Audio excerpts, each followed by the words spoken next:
Hi friends, ಎಲ್ರಿಗೂ ನಮಸ್ಕಾರ. ನಾನಿವತ್ತು ಖಾರ ಬೂಂದಿ ಮಾಡ್ಕೊಂಡಿದ್ದೀನಿ. ಕ್ರಿಸ್ಪಿಯಾಗಿ ತುಂಬ ರುಚಿಯಾಗಿದೆ. ತುಂಬ ಸಿಂಪಲ್ಲು ಮಾಡೋದು ಕೂಡ ತುಂಬ ಕ್ರಿಸ್ಪಿಯಾಗಿ ತುಂಬ ಚೆನ್ನಾಗಿರುತ್ತೆ. ಕೆಲವೊಂದು ಟಿಪ್ಸನ್ನು ಫಾಲೋ ಮಾಡಿದ್ರೆ ನಿಮಗೆ ಒಂದು 15 ನಿಮಿಷದೊಳಗಡೆ ಈ ಖಾರ ಬೂಂದಿನ ರೆಡಿ ಮಾಡ್ಕೊಳ್ಬೋದು. ನಿಮಗೆ 15 ನಿಮಿಷ ನೀವು ಟೈಮ್ ಕೊಟ್ಟರೆ ಆರಾಮಾಗಿ ಒಂದು ತಿಂಗಳು ತನಕ ಇಟ್ಕೊಳ್ಬೋದು. ಆ ರೀತಿ ಖಾರ ಬೂಂದಿನ ಮಾಡ್ಕೊಳ್ಬೋದು. ಏನೇನು ಬೇಕು ನೋಡೋಣ. ಇದು ಕಡಲೆಬೇಳೆ ಹಿಟ್ಟು, ಮನೆಯಲ್ಲೇ ಪುಡಿ ಮಾಡಿಸಿರೋಂಥ ಹಿಟ್ಟಿದು, ಅಂದರೆ ಬೋಂಡದಿಟ್ಟು. 1/4 ಕಪ್ಪಷ್ಟು ಅಕ್ಕಿ ಹಿಟ್ಟನ್ನ ತೊಗೊಳ್ತಿದ್ದೀನಿ. 1.5 ಕಪ್ಪಷ್ಟು ಕಡಲೆ ಹಿಟ್ಟಿಗೆ 1/4 ಕಪ್ಪು ಅಕ್ಕಿ ಹಿಟ್ಟನ್ನ ಉಪಯೋಗಿಸ್ಕೊಳ್ತಾ ಇದ್ದೀನಿ. ಹೆಚ್ಚು ಕಮ್ಮಿ ಪರವಾಗಿಲ್ಲ, ನಡೆಯುತ್ತೆ. ಸ್ವಲ್ಪ ಹಳದಿ ಪುಡಿ, ಸ್ವಲ್ಪ ರುಚಿಗೆ ತಕ್ಕಷ್ಟು ಉಪ್ಪು, ಅಡುಗೆ ಸೋಡಾ ಒಂದು 3 ಪಿಂಚಷ್ಟು, 1/4 ಸ್ಪೂನಷ್ಟು ಹಿಂಗು, ಹಾಗೆ 2 ಸ್ಪೂನಷ್ಟು ಖಾರದ ಪುಡಿನ ಉಪಯೋಗಿಸ್ಕೊಳ್ತಾ ಇದ್ದೀನಿ.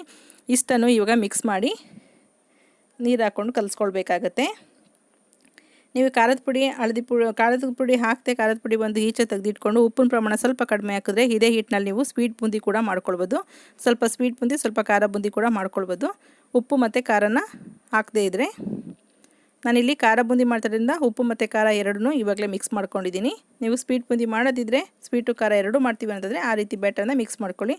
ಸ್ವಲ್ಪನೇ ನೀರು ಹಾಕ್ಕೊಂಡು ದೋಸೆ ಹಿಟ್ಟಿನ ಬ್ಯಾಟರ್ಗೆ ಕಲಿಸ್ಕೊಳ್ಬೇಕಾಗುತ್ತೆ. ನಾನಿಲ್ಲಿ 1.5 ಕಪ್ಪಷ್ಟು ಕಡಲೆ ಹಿಟ್ಟು ಮತ್ತು 1/4 ಕಪ್ಪಷ್ಟು ಅಕ್ಕಿ ಹಿಟ್ಟಿಗೆ ಸುಮಾರು 1/4 ಕಪ್ಪಷ್ಟು ನೀರು ತೊಗೊಂಡೈತೆ. ಒಂದೊಂದು ಕಡಲೆ ಹಿಟ್ಟು ಒಂದೊಂದು ಪ್ರಮಾಣದಲ್ಲಿ ನೀರನ್ನ ತೊಗೊಳುತ್ತೆ ಕಲಿಸ್ಬೇಕಾದಾಗ. ಹಾಗೆ 2 ಸ್ಪೂನಷ್ಟು ಹಸಿ ಅಡುಗೆ ಎಣ್ಣೆ, ಅಂದರೆ ಬಿಸಿ ಮಾಡಿಲ್ಲ ಎಣ್ಣೆನ, ಆ ಅಡುಗೆ ಎಣ್ಣೆ ಹಾಕ್ಕೊಂಡು 2 ಸ್ಪೂನಷ್ಟು ಚೆನ್ನಾಗಿ ಬೀಟ್ ಮಾಡ್ಕೊಳ್ತಿದ್ದೀನಿ. ಈ ಹಿಟ್ಟನ್ನು ಅಷ್ಟೇ ಜಸ್ಟ್ ಸುಮ್ಮನೆ ಕಲಿಸ್ಬಿಟ್ಟು ಬೂಂದಿ ಮಾಡ್ಕೊಳ್ಳೋದಕ್ಕಿಂತ ಚೆನ್ನಾಗಿ 1-2 ರಿಂದ 3 ನಿಮಿಷ ಚೆನ್ನಾಗಿ ಬೀಟ್ ಮಾಡಿ ಲೈಟಾಗಿ ಬೂಂದಿ ತುಂಬ ಚೆನ್ನಾಗಿ ಕ್ರಿಸ್ಪಿಯಾಗಿ ಉಬ್ಬಿ ಬರ್ತವೆ. ಬೀಟ್ ಮಾಡಿದ್ರು ಕೂಡ ತುಂಬ ಲೈಟಾಗಿ ಚೆನ್ನಾಗಿರುತ್ತೆ ಬೂಂದಿಗಳು. 1/4 ಕಪ್ಪಷ್ಟು ಟೋಟಲ್ ನೀರು ತೊಗೊಂಡಿದ್ದೀನಿ. ನೋಡ್ಕೊಳ್ಳಿ, ನಿಮಗೆ ಯಾವ ರೀತಿ ನೀರು ಬೇಕಾಗುತ್ತೆ ಅದಕ್ಕೆ ಅಷ್ಟು ನೀರನ್ನ ನೀವು ಮಿಕ್ಸ್ ಮಾಡಿಕೊಂಡು ಕಲಿಸ್ಕೊಳ್ಬೋದು. ಈಗ ಕಲಸಿ ಬ್ಯಾಟರ್ ಎಲ್ಲ ರೆಡಿಯಾಗಿದೆ. ಬ್ಯಾಟರಿಂದ ನೆನೆಯಕ್ಕೆ ಬಿಡಬೇಕು ಅನ್ನೋ ಅವಶ್ಯಕತೆ ಇಲ್ಲ. ನಿಮಗೆ ಇನ್ನೊಂದು ಟಿಪ್ಸ್ ಅನ್ನೋದಾದರೆ, ಈ ನಾವು ಏನು ಕಲಿಸ್ತಾ ಇದ್ದೀವಿ ಆ ಸೌಟು ನಿಂಬಾಗ ಕೂಡ ಕೋಟಿಂಗ್ ಚೆನ್ನಾಗಿ ಕೂತಿದೆ ನೋಡಿ. ಅಕಸ್ಮಾತ್ ನಿಮಗೆ ಬೂಂದಿ ಎಣ್ಣೆಗೆ ಹಾಕಿದಾಗ ತುಂಬ ಉದ್ದುದ್ದ ಬಂದರೆ, ತುಂಬ ತೆಳ್ಳಗಾಗಿದೆ ಹಿಟ್ಟು ಅಂತೇಳಿ, ಆವಾಗ 2 ಸ್ಪೂನಷ್ಟು ಕಡಲೆ ಹಿಟ್ಟನ್ನು ಮಿಕ್ಸ್ ಮಾಡ್ಕೊಳ್ಳಿ. ಕರೆಕ್ಟ್ ಅದಕ್ಕೆ ಬರುತ್ತೆ. ಅಥವಾ ತುಂಬ ಗಟ್ಟಿಯಾಗಿದೆ 1-2 ಸ್ಪೂನಷ್ಟು ನೀರು ಹಾಕ್ಕೊಂಡು ಬೀಟ್ ಮಾಡಿ, ಆವಾಗಲೂ ಕರೆಕ್ಟಾಗಿರುತ್ತೆ ಹಿಟ್ಟಿಂದು. ಗಟ್ಟಿ ಆಯಿತು ಅಥವಾ ತೆಳ್ಳಗಾಯಿತು ಅಂತೇಳಿ ಏನು ಟೆನ್ಷನ್ ಮಾಡೋ ಅವಶ್ಯಕತೆ ಇಲ್ಲ. ಎಣ್ಣೆ ಕಾದಿರಬೇಕು, ತುಂಬ ಚೆನ್ನಾಗಿ ಬಿಸಿಯಾಗಿರಬೇಕು ಎಣ್ಣೆ. ನಾವು ಬೂಂದಿ ಹಾಕಬೇಕಾದಾಗ ಬೂಂದಿ ಹಾಕಿದ ತಕ್ಷಣ ಎಣ್ಣೆಯಿಂದ ಮೇಲೆ ಬರಬೇಕು ಬೂಂದಿ. ಆ ಟಿಪ್ಸ್ ಕೂಡ ಫಾಲೋ ಮಾಡಿ. ಆಗ ಎಣ್ಣೆ ತುಂಬ ಚೆನ್ನಾಗಿ ಬಿಸಿಯಾಗಿರುತ್ತೆ. ನಿಮಗೆ ಏನು ನೊರೆ ಕಾಣ್ತಿದೆಯಲ್ಲ, ಆ ನೊರೆ ಕಡಿಮೆ ಆಗೋವರೆಗೂ ಐ ಫ್ಲೇಮಲ್ಲಿ ಇಟ್ಕೊಂಡಿರಿ.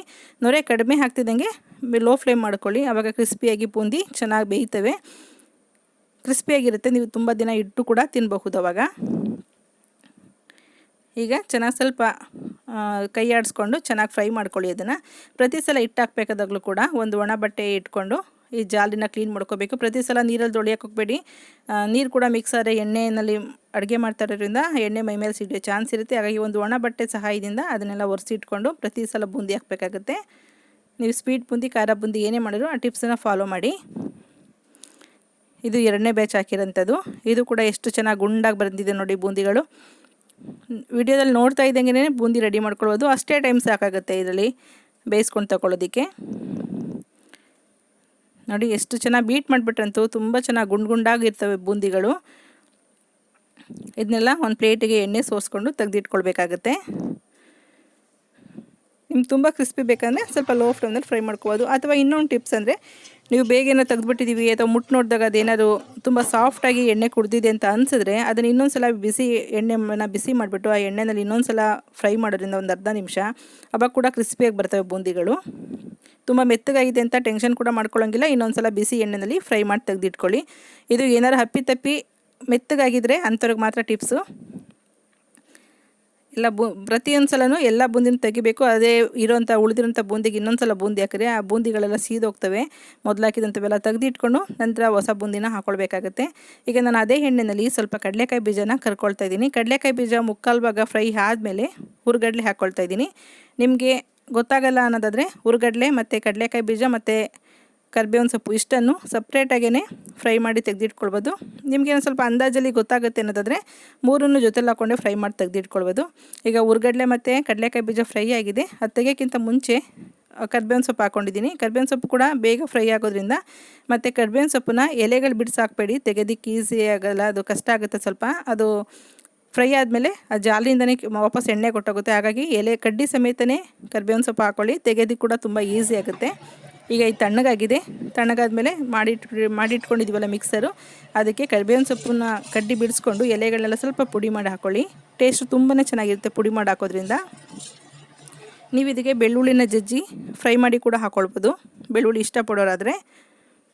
ನಾನು ಕಡಲೆಕಾಯಿ ಬೀಜ ಎಲ್ಲ ಮಿಕ್ಸ್ ಮಾಡ್ಕೊಂಡಿದ್ದೀನಿ. ಇಲ್ಲಿ ಖಾರದ ಪುಡಿ, ಸ್ವಲ್ಪ ರೋಸ್ಟೆಡ್ ಜೀರಿಗೆ ಪುಡಿ, ಹಾಗೆ ಸ್ವಲ್ಪ ರುಚಿಗೆ ಉಪ್ಪು, ಕಾಳುಗಳೆಲ್ಲ ಹಾಕಿರೋದ್ರಿಂದ, ಮತ್ತು 1 ಸ್ಪೂನಷ್ಟು ಸಕ್ಕರೆ ಪುಡಿನ ಮಿಕ್ಸ್ ಮಾಡ್ಕೊಳ್ತಿದ್ದೀನಿ. ಇದು ಸಕ್ಕರೆ ಕೂಡ ಹಾಕ್ಕೊಳ್ಬೋದು, ಬೇಡ ಅಂದರೆ ಸ್ವೀಟನ್ನು ಹಾಕದೆ ಕೂಡ ಮಾಡಬಹುದು, ಚೆನ್ನಾಗಿರುತ್ತೆ ಟೇಸ್ಟು.